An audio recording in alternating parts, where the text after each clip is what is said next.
is stereophonic sound.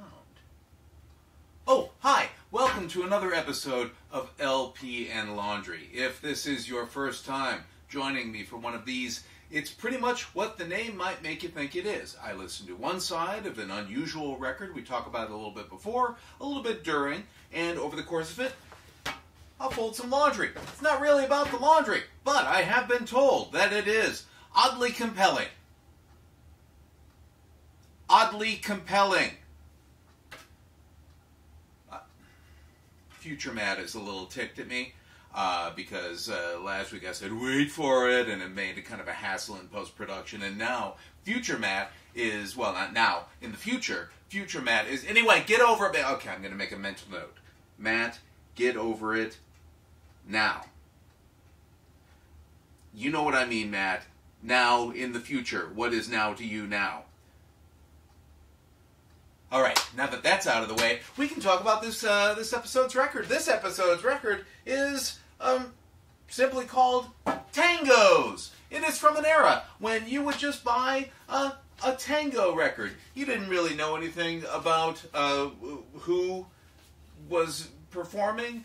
All you knew was that if you wanted to, for example, learn to tango, or you enjoyed the sound of tango music, you would just buy a record with a lovely couple on the front, often a beautiful young woman, but that was usually more for kind of loungy type exotica music.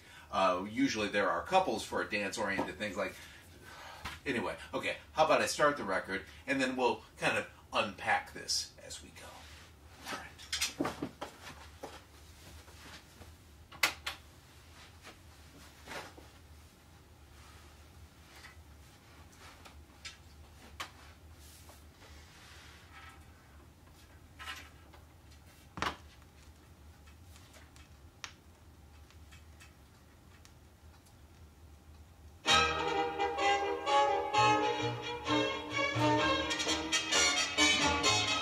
This is Blue Tango.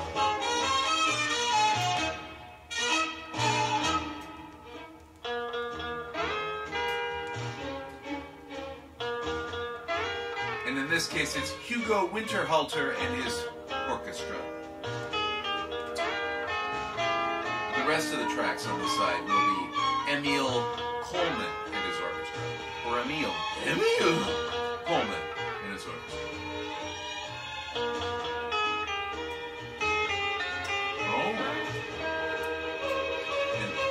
Quite the persuasive essay on the back, and I won't go too far into it, but I may pull out a few quotes.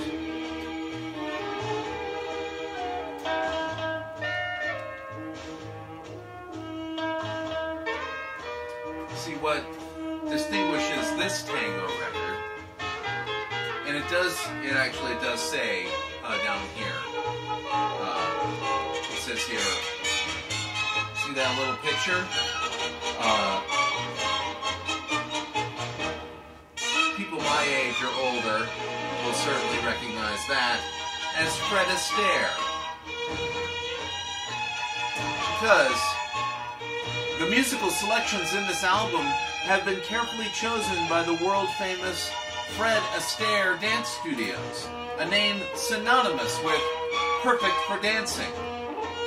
The Fred Astaire Studios recommend these selections as the best for your dancing enjoyment.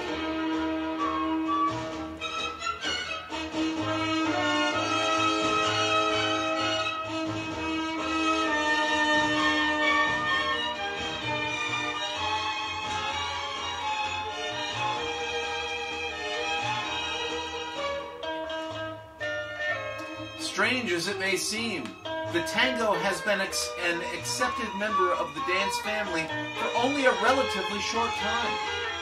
Its popularity in the United States is even shorter, its final acceptance being credited to its adoption and performance on the silent screen by the greatest Latin lover of them all, Rudolph Valentino.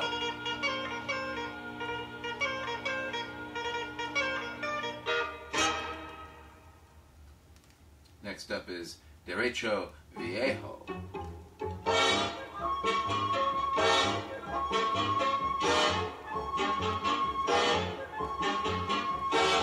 tango as we know it today has only been in existence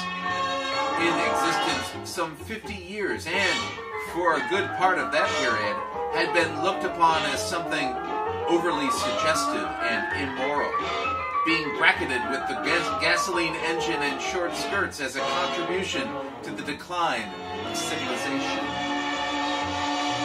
But that was terribly long ago. Today we like the tango for what it actually is, a graceful, rhythmic expression, one which amateur and professional alike may enjoy with complete assurance.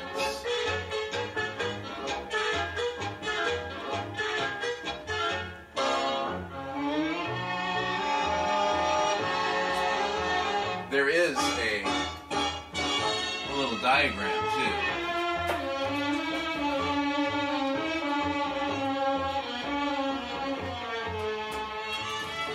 And I'll just read the instructions, and then we'll get on with folding some laundry and listening.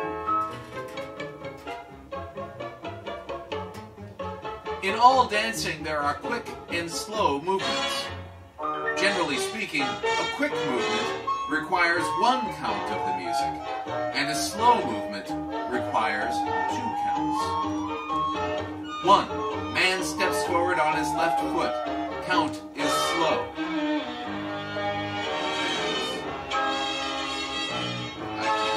It's already lost me. 1. Oh, I see. 2. Man steps forward on his right foot. Count is slow. 3. Man steps forward on his left foot. Count is quick. 4. Apparently this man is dancing by himself. 4. Man steps to the right side on his right foot. Count is quick. 5. Man slowly draws his left foot to his right. There is no shift of weight. Count is slow. To continue dancing, the man may repeat this authentic, austere, basic tango pattern. In moving forward, he again starts on the left foot. The man's partner does the exact counterpart. She starts by stepping back on the right foot. The dancers will be in regular, closed dance position. The basic tango pattern requires 8 beats. It is done to tango music. Now this is, of course, what you think of when you think of the tango. The name of this song, and I did not know that it had a name, is La Comparsita. La Comparsita.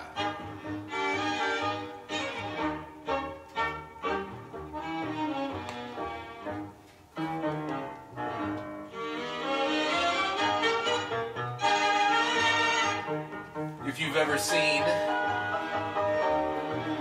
Some Like It Hot,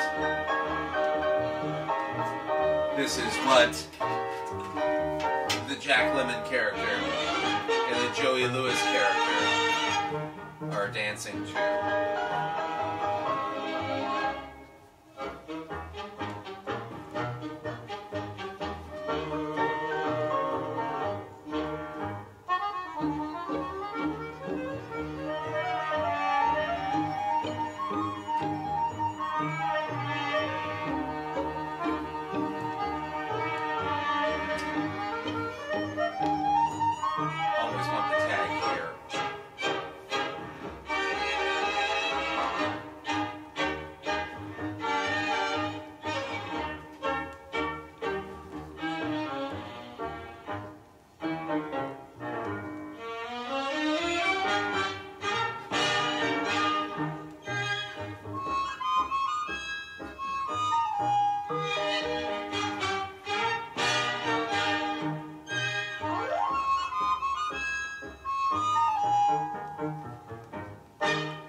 As you may have been able to tell, I'm doing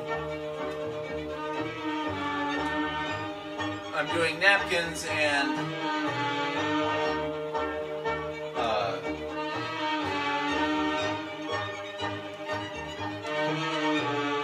called? I'm just so overcome by the passion of the tango. Placemats. It even has my name in it. Well, my name has 2 T's. 1 T mats are creepy.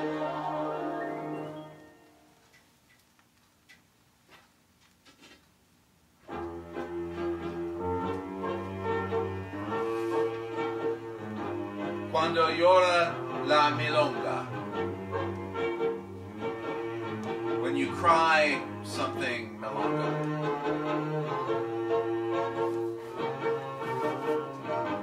I think. Yeah.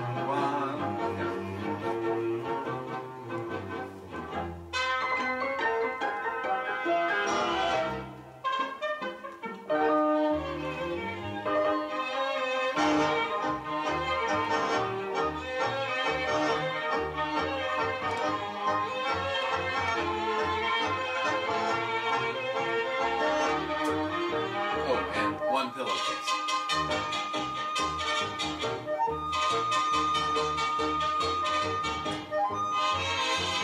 Annette, why did you wash a pillowcase with your napkins and placemats?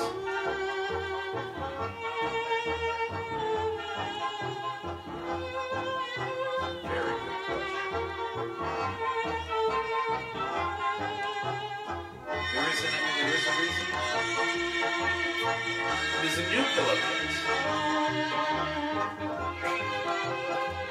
Can't believe I'm bothering you with this story.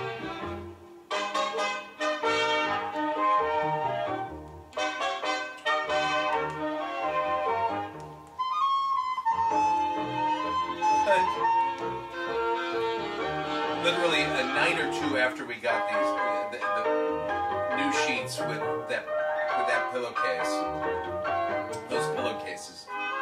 Janine uses a special pillowcase, so we always have an extra one of the new pair.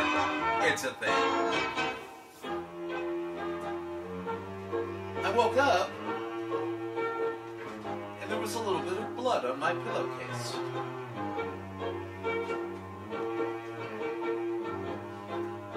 Don't know why.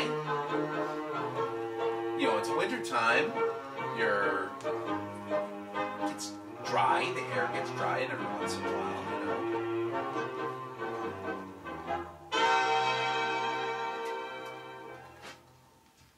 But I didn't feel that way.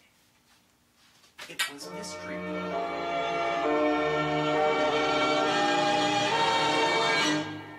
Inspiración.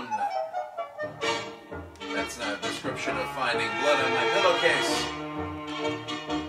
Or rain on the scarecrow. That's the name of the song. Inspiración.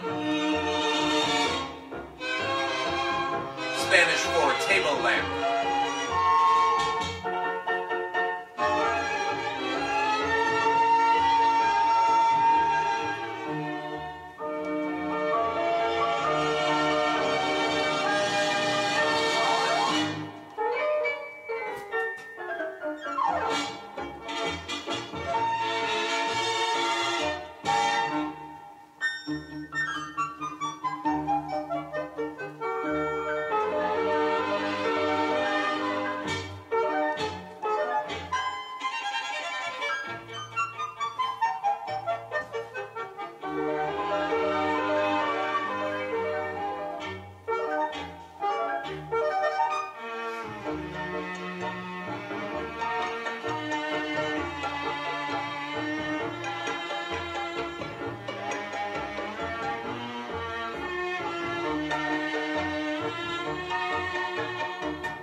I think I've said this before, by the way, while folding napkins.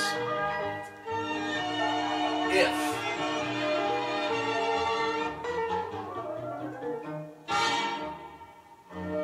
you are a grown-up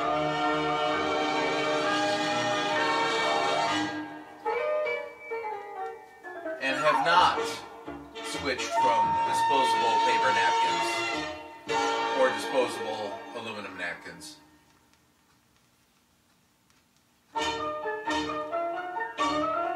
I highly encourage you to go to cloth. It doesn't take much longer to wash and fold.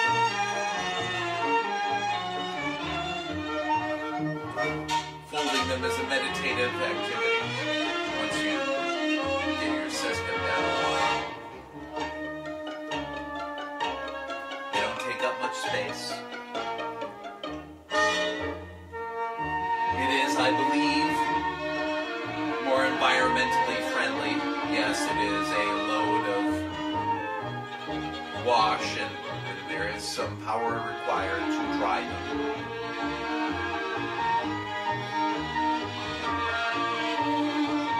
And paper napkins are compostable.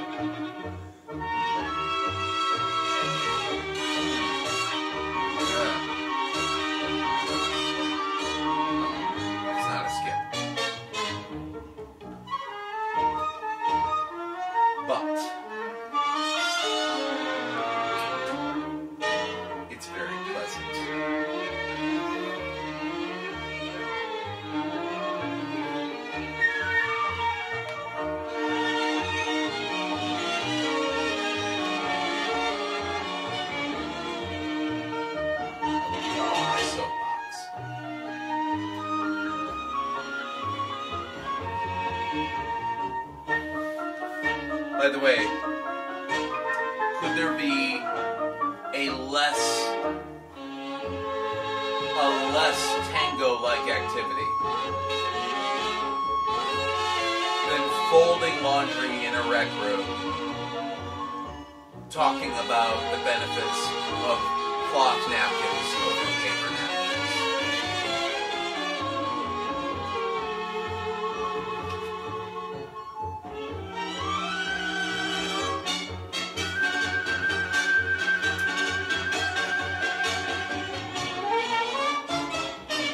Pretty untangle-like situation. I was trying to decide just how these were just kind of plain old white folks, you know, uptight 60s, 50s people dressed up to look like Latin lovers and so forth. But I think they're legitimate. Oh, that was nostalgia. At some point, Inspiración switched over to nostalgia. Sometimes Inspiración does switch over to nostalgia. That's the lesson for this week. Hey, thank you very much for joining me for another episode of LP and Laundry. If you enjoy this, make sure you do all the various, some or all, smash that like button, as the millennial shouting time YouTubers say. Make sure you smash that like button. I should say it earlier. I should say it like right out of the gate. Hey, welcome to LP and Laundry. Smash that like button right now. But do like or subscribe and or share. It helps. It really does. And there's probably other people out there that might find it compelling that there's a guy who plays a tango record while folding his paper napkins and talking about how cool it is that he switched. Right? Right. Thanks a lot. We'll see you next time.